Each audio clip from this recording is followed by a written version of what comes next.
Lyari general اسپتال کا ماحول گزشتہ کئی سالوں سے خراب ہے۔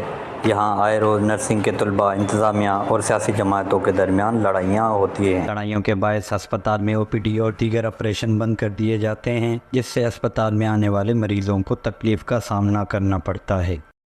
آئے دن دیکھا جاتا ہے کہ ہر 10 سے 12 دن بعد یہی تماشا لگتا ہے لیاری جنرل ہاسپٹل میں، جس کی وجہ سے مریض کافی پریشان اور ڈسٹرب ہوتے ہیں۔ شور شرابے کی وجہ سے مجھے OPD میں لے جانا تھا والد صاحب کو، انہوں نے شور شرابہ کر کے وہاں پہ OPD بند کروائی، جس کی وجہ سے مجھے واپس اپنے والد صاحب کو گھر لے جانا پڑا۔ OPDs بند کر رہے ہیں، OPDs کو بند کرنے سے مریضوں کو دشواری ہو رہی ہے۔ دشواری یہ اللہ نہ کرے کوئی ایمرجنسی ان کیس آ جائے، آپ گیٹ بند کریں گے تو وہ ایمرجنسی آن دا اسپاٹ اس کی ڈیتھ بھی ہو سکتی ہے، تو اس کی رسپانسبلٹی آپ کس پہ عائد کر سکتے ہیں؟ OPDs کے بند کرانا ایک مریض کی جان لینے کے متبادل ہے۔ گزشتہ دنوں انتظامیہ اور طلباء کے درمیان ہونے والی جھڑپ میں 10 سے زائد افراد زخمی ہوئے تھے۔ دیکھیں، یہ لیاری جنرل اسپتال میں باقاعدہ ایک گروپ ہے جن کو ظاہر پیپلز پارٹی کے کچھ لوگوں کی سرپرستی حاصل ہے۔